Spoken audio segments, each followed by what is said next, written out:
Bon, j'espère qu'il y en a plusieurs qui vont avoir acheté les ingrédients, ça serait cool en vrai. Et n'hésitez pas, si vous faites la tourte au poulet, à la mettre sur le Discord. Vous voulez qu'on commence peut-être? De toute façon, on va commencer par la tourte au poulet. Je vais vous montrer tranquillement comment ça se passe. Déjà, si vous avez tous les ingrédients, vous avez le petit boursin. Hop.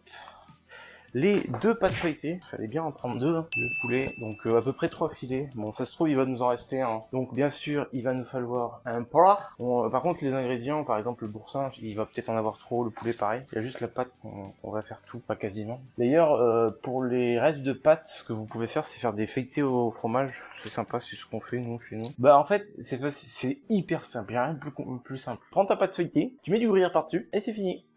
Et tu passes au four. Et même, tu peux même faire encore des trucs un peu plus élaborés sans que ça soit chiant. Par exemple, tu l'enroules dans une saucisse plastique, ça te fait des feuilletés à la saucisse, terminé.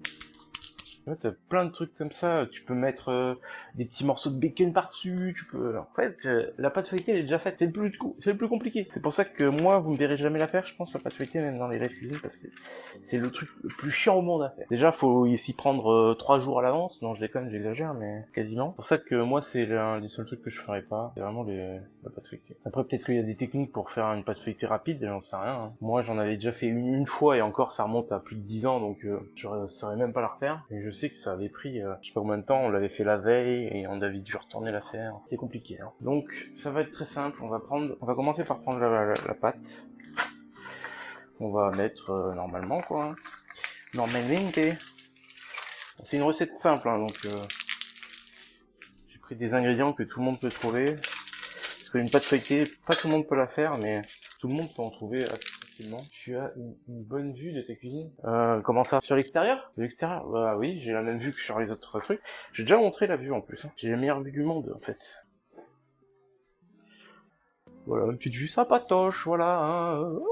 À la fin du jaune d'œuf par-dessus la pâte feuilletée pour faire plus joli à la cuisson. Mais ça fait gaspiller un œuf. Donc après, voilà, c'est vous qui décidez. Sinon, ce que vous pouvez faire pour éviter de le gaspiller, c'est que vous séparez votre blanc et votre jaune. Vous utilisez le jaune pour faire votre feuilleté. Et après, vous le remélangez à votre blanc et vous faites un œuf au plat.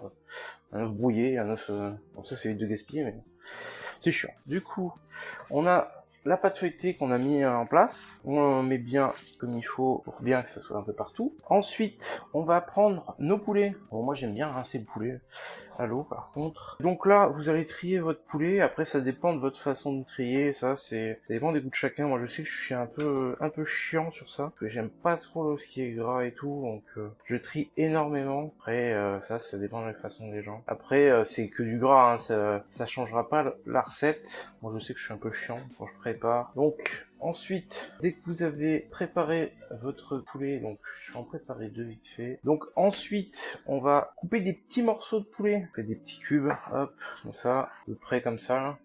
On va venir éparpiller un peu partout dans la tourte. Et au moins, ce qui est bien en coupant comme ça, c'est qu'on peut trier facilement la viande, pas le poulet, juste après. Il faut pas qu'il soit trop petit non plus, parce qu'il faut quand même les sentir hein, quand tu croques ta tourte. Faut essayer que ça soit à peu près la même taille, pour que la cuisson soit pareille, et que ça soit quand même assez petit pour que la pâte cuise à peu près en même temps.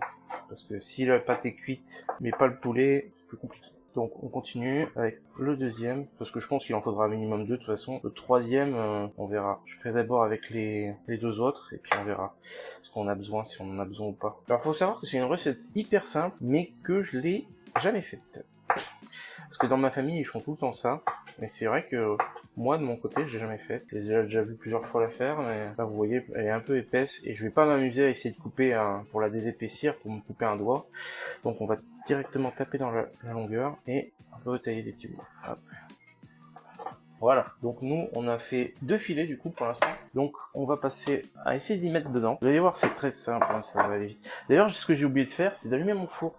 Donc vous pouvez aller de 180 à 200. Le mieux, c'est de rester à 180, je pense. Si vous avez un four ventilé, c'est encore mieux. Vous le mettez en ventilation. Bon, moi je préfère petite température pour éviter que, par exemple, la pâte feuilletée soit cuite et que le poulet soit pas cuit. Ou inversement. Donc ensuite, on va prendre nos bouts de poulet et on va les répartir un peu partout dans la tôle, tout simplement, en essayant de la bien remplir, mais de pas faire une épaisseur, enfin qu'une épaisseur justement. Donc là, c'est pour ça que je sais pas combien de poulet on va prendre. Je pense qu'il va peut-être qu'il va falloir un bout de la troisième, mais parce qu'il faut bien quand même que ça soit rempli. Ouais, bon, en fait, je suis même pas sûr d'utiliser la troisième, hein. Ça a l'air pas mal comme ça. Je pense qu'on va même pas l'utiliser la troisième en vrai. Pas de mon côté, après ça dépend de... Moi, les miens étaient vachement gros en vrai, les filets.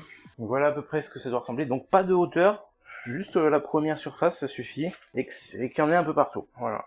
C'est vraiment pas mal quand même, au minimum. Du coup, après, on a le boursin. Du coup, on a le brossing. Alors, le boursin, il va y avoir plusieurs façons d'utilisation. Soit on peut le faire de manière propre, soit on peut le faire de manière dégueulasse. Donc, je vous explique. Soit vous coupez des petites tranches. Le boursin va s'émietter de toute façon dans tous les cas. Donc, vous coupez des tranches très fines et vous en mettez des bouts. Après, vous pouvez prendre une grosse tranche et le prendre avec vos deux mains et... Voilà, les deux façons possibles. Donc là, faut en mettre un peu partout. Je sais même pas quelle quantité on va en mettre, mais... Ouais. On va voir, on va tester, hein.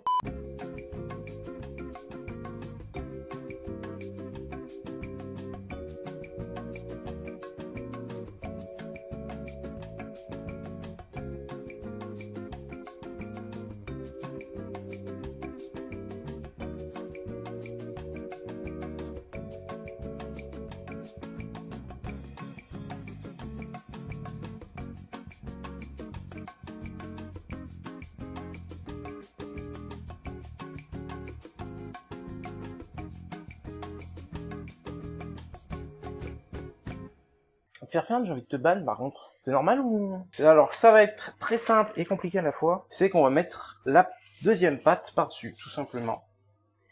Donc, hop.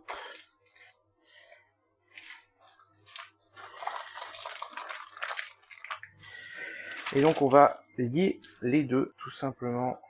Donc c'est pas grave si ça dépasse un peu par rapport à l'autre pâte. Je sais pas si vous voyez, non, vous ne faites pas voir. Si vous voyez, là c'est la première pâte, là c'est la deuxième. Donc c'est pas grave si ça dépasse un peu parce que justement on va couper, c'est ce que j'ai dit tout à l'heure. Donc par contre bien relever la première pâte pour que ça se lie bien ensemble. Alors il y a plusieurs techniques pour coller la pâte. Soit vous mettez un peu de jaune d'œuf comme on va mettre pour la coloration. Soit vous pouvez faire un petit pincement entre les deux. Faites gaffe de pas trop mettre de boursin sur les bords pour que ça gêne pas pendant la cuisson, enfin pendant le collage plutôt. J'espère juste que j'ai mis assez de boursin ou que j'en ai pas mis trop. Ce qu'on va faire c'est qu'on va couper les bords en trop. Donc moi j'appuie bien. Je vais juste bien appuyer, ça va suffire pour moi de mon côté. Donc je vais vous montrer au pire des petites méthodes de pincement exprès, comme ça pour faire plus joli. Donc là nous ce qu'on va faire c'est qu'on va prendre un couteau et enlever tout l'excédent. Du coup on va couper, vous voyez là par exemple, ce qu'on va faire c'est qu'on va couper pour que ça soit pas trop haut. Style par là ça serait bien. Et on va continuer parce que je ne pourrais pas vous montrer vu que je suis droitier. Voilà donc normalement j'ai fait le tour. J'espère que ça va quand même se décoller.